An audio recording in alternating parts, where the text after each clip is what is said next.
উত্তরপ্রদেশে পাচারের পথে অসম বাংলা সীমান্তে উদ্ধার বিপুল পরিমাণ সুপুরি। বাঁশ পরিবহনের আড়ালে চলছিল কিন্তু এই সুপুরি পাচার। গোপন সূত্রের খবরের ভিত্তিতে বুধবার বিকেলে অসম বাংলার সীমান্তের জোড়াইমোড় নাকা চেকিং এলাকায় তল্লাশি চালিয়ে বিপুল পরিমাণ বস্তা বোঝাই বার্মা সুপারি উদ্ধার করল বক্সিরহাট থানার পুলিশ।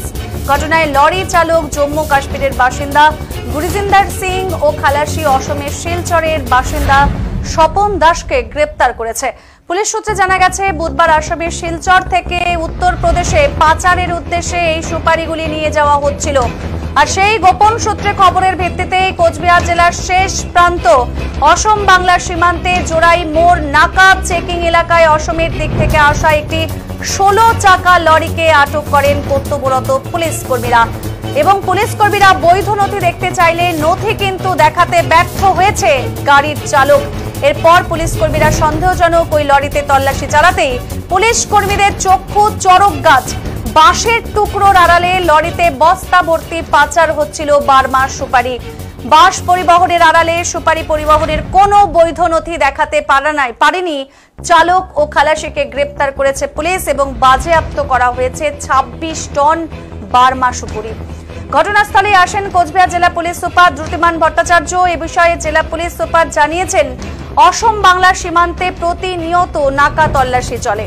গোপন সূত্রে খবরের ভিত্তিতে আজ পুলিশ তল্লাশি চালাতে গিয়ে দেখতে পায় যে লরিতে বাঁশের টুকরোর আড়ালে পাচার হচ্ছিল বস্তা ভর্তি বিপুল পরিমাণ বার্মা সুপারি, যার বাজার মূল্য আনুমানিক 15 লক্ষ টাকা। আর এর পেছনে বড় কোনো চক্র কাজ করছে কিনা তদন্ত শুরু করেছে বক্সিরহাট থানার পুলিশ। পাশাপাশি চোরা চালান রুখতে আরো নজরদারি জোরদার করা হবে বলেও জানিয়েছেন জেলা পুলিশ সুপার।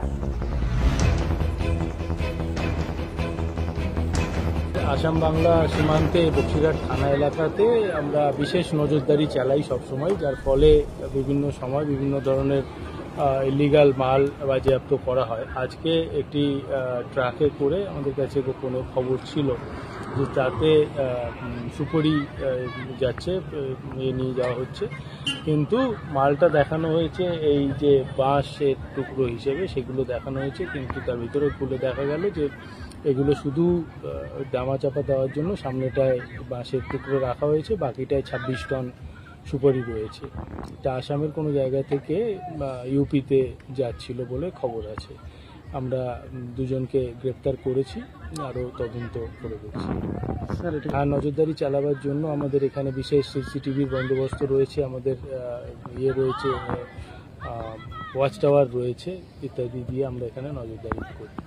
চোরাকালীন স্যার কত টাকার আনুমানিক বাজার মূল্য হবে স্যার একটু জানা গেল? এটা তদন্তই বলতে পারবো। আমাদের আসাম